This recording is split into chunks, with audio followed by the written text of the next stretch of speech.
My name is Lauren Mitchell. I am 33 years old and I live in Austin, Texas. I work as a graphic designer for a mid-sized marketing agency downtown.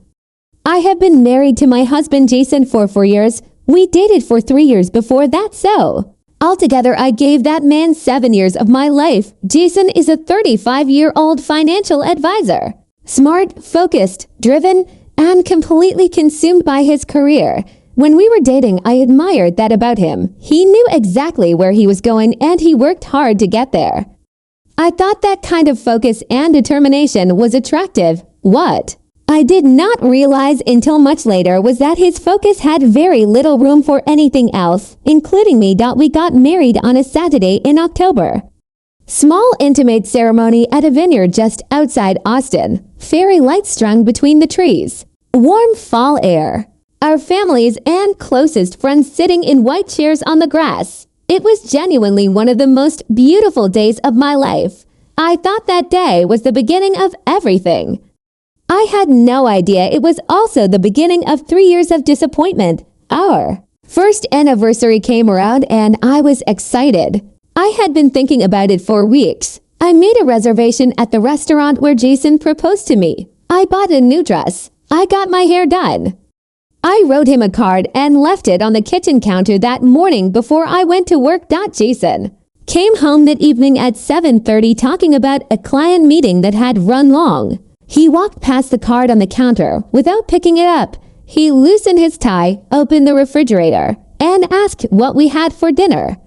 I stood in the kitchen in my new dress and said nothing for a moment. Then I asked him if he knew what day it was. He looked at me blankly for just a second before something crossed his face. Not quite recognition, more like the beginning of panic. He said, "Oh, Lauren, I completely forgot. Work has been insane this week. I am so sorry." I told him it was fine. I changed out of my dress, canceled the reservation, and ordered takeout. I cried in the bathroom later that night with the water running so he would not hear me. I told myself it was just 1 year. Everyone has a rough patch. It would be different. Next time, our second anniversary, I decided not to make a big production out of it. I thought maybe the pressure of a reservation and expectations was too much, so I kept it simple. I cooked his favorite meal at home, candles on the table, a nice bottle of wine.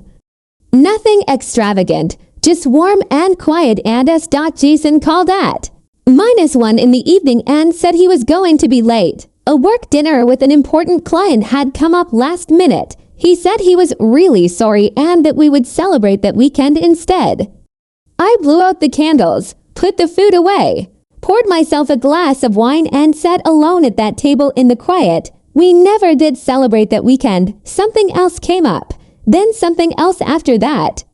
And eventually the anniversary just dissolved into the past like it had never existed at all. That time I did not cry. I just felt tired. I called my best friend Sarah the next morning and told her what happened. Sarah had never been Jason's biggest supporter and she made no effort to hide it. She told me straight that a man who forgets his anniversary twice is not forgetting, he is choosing. I told her she was being too harsh. I defended him. I made excuses. I told her marriage was complicated and she did not understand. I wish I had listened to her sooner. Our third anniversary, I did something I am not proud of. I reminded Jason 2 weeks in advance. I put it in his phone calendar myself. I sent him a text the morning of with a simple reminder. I even mentioned it casually over breakfast that same day. That evening, Jason came home on time, sat on the couch, turned on the television, asked if I wanted to watch something. I sat down beside him and waited. 1 hour, 2 hours. He never said a word about it. At 9 o'clock, I asked him quietly if he remembered what today was. He looked at me and I watched him realize. I saw the exact moment it registered on his face. And instead of standing up, instead of apologizing, instead of doing anything at all, he said, "Babe, I am exhausted. Can we just celebrate this weekend?" I nodded. I said, "Sure." I went to bed. I lay in the dark for a long time that night staring at the ceiling. Something shifted in me in that moment. Something quiet and final. not anger, not sadness. Something much calmer than either of those things. I made a promise to myself that night. I said if Jason forgot again on year 4, I was not going to cry. I was not going to remind him. I was not going to make excuses or wait or hope.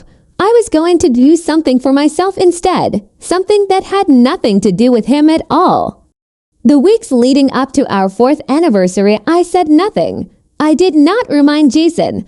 I did not put anything in his calendar. I did not mention it over breakfast or send a text or drop any kind of hint. I just quietly made my own plans. I called Sarah and told her what I was thinking. She was quiet for a moment and then she said, "Lauren, it is about time." I booked a solo trip to Napa Valley for that weekend, a beautiful small and I had been looking at online for 2 years. Wine tastings, long walks, good food, complete quiet. Everything I had been wanting to do and had been waiting for the right person to do it with. I realized I had been waiting for the wrong person all along. I booked it for one, just me.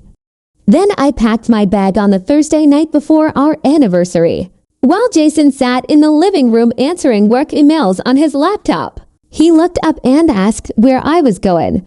I told him I was going away for the weekend. He asked what for. I looked at him for a long moment. 7 years of my life. 3 anniversaries alone. 3 years of excuses and tired eyes and work dinners and canceled plans. I told him I was going away for our anniversary. He stared at me. Then I picked up my bag and walked out the front door. I drove to the airport alone that Friday morning with my bag in the back seat and the windows down. For the first time in a very long time, I felt something I had almost forgotten. I felt light. Not happy exactly, not sad either, just light, like I had put down something very heavy that I had been carrying for so long I had stopped noticing the weight of it. The flight to Napa was 2 hours. I sat by the window with a coffee and watched the clouds and did not think about Jason once. That felt significant. The inn was everything I had hoped it would be, small and warm and quiet. Stone walls and wooden floors and big windows that looked out over rows and rows of grapevines. My room had a reading chair by the window and a bed with white linen that smelled like lavender. I put my bag down and stood at that window for a long time just looking out. I had spent 4 years planning for 2 and always ending up alone anyway. This time I had planned for 1, and everything felt exactly right. I spent Friday evening at a small wine tasting at a vineyard just down the road from the inn. I sat at a long wooden table with strangers and tasted 6 different wines and talked about nothing important and laughed more than I had laughed in months. At one point, the woman sitting next to me asked if I was there alone. I said yes. She smiled and said, "Good for you." She meant it genuinely. I could tell. I went back to the inn that night and sat in the reading chair by the window with a glass of Cabernet and a book I had been meaning to read for over a year. I read until midnight. I fell asleep with the book on my chest and slept better then. I hadn't as long as I could remember. Saturday was our actual anniversary. I woke up slowly, ordered breakfast to my room, sat in that chair with my coffee and watched the morning light move across the grapevines outside. My window, my phone, had been quiet all weekend. A few messages from Sarah checking in. A text from my mother Carol asking if I was okay and telling me she was proud of me. Nothing from Jason. Not a single word. Not a happy anniversary. Not a where are you. Not even a simple are you okay. Nothing. I sat with that for a moment. I let myself feel it fully. The sadness of it. The loneliness of being married to someone who did not notice you were gone on your wedding anniversary. Then I put my phone face down on the table and went outside for a long walk through the vineyard. The air was cool and smelled like earth and grapes and autumn. I walked for almost 2 hours without stopping. I thought about the vineyard where Jason and I got married. The fairy lights in the trees, the white chairs on the grass, the person I was that day and the person I had slowly become over 4 years of feeling invisible. I thought about Sarah telling me that a man who forgets is not forgetting, he is choosing. I thought about my mother Carol who had raised me alone after my father left and had never once let that define her or shrink her. By the time I walked back to the inn, I had made another promise to myself, a bigger one this time. I came home. Sunday evening, Jason was sitting on the couch when I walked in. He looked up from his phone and said, "Hey," just hey, like I had been out for an hour. I set my bag down and sat in the chair across from him. I looked at him for a long moment, really looked at him. Not with anger, not with sadness, with complete clarity. I told him I had something to say and I needed him to listen without interrupting. He put his phone down. I told him that for 3 years I had planned and cooked and dressed up and waited. I told him that for 3 years he had chosen work over our marriage on the one day that was supposed to mean something. And I told him that this weekend I had gone to Napa alone because I refused to spend a 4th anniversary waiting for someone who was never going to show up. Jason opened his mouth. I told him I was not finished. I told him I was not angry. I was not asking for an apology. I was not asking for an explanation. I was telling him that I had spent the weekend making a decision and the decision was final. I told him I wanted a divorce. The room went completely silent. Jason stared at me. He said, "Lauren, come on." He said it was just an anniversary. He said I was overreacting. He said we could go out next weekend and make up for it. I looked at him and felt that same quiet nothing I had felt on the walk through the vineyard. Clean and calm and completely certain. I told him it was never just an anniversary. It was 3 years of being invisible to the person who promised to see me, and I was done. I picked up my phone and called Sarah. I asked if I could stay with her for a few days. She said she had already made up the guest room. The divorce took 6 months. Jason was shocked in a way that genuinely surprised me.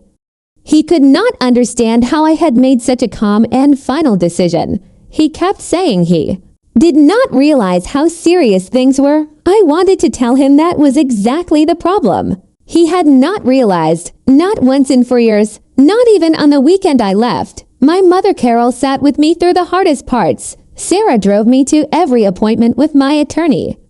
The people who had always shown up for me showed up again. When I needed them most, the divorce was finalized on a Friday afternoon in April. Sarah took me to dinner that evening at the nicest restaurant in Austin.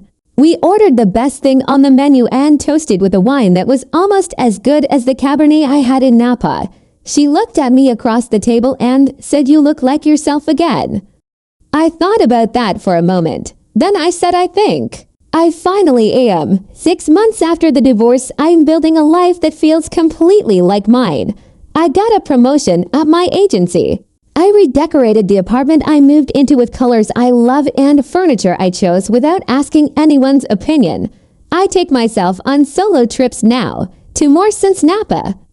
Each one better than the last. I met someone recently. His name is Ethan Hayes. He remembered the name of the restaurant I mentioned on our first date when he made a reservation there for our second one. He remembers everything. The difference is something I feel every single day. Jason is still in Austin.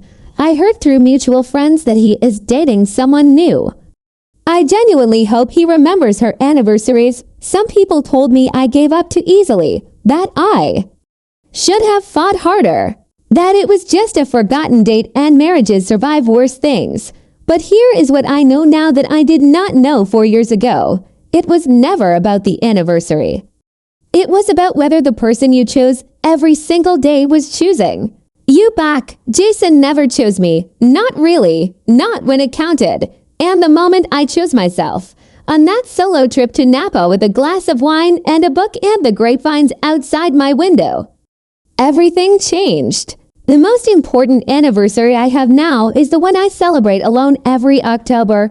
The day I stopped waiting. The day I started living, and that one I will never forget.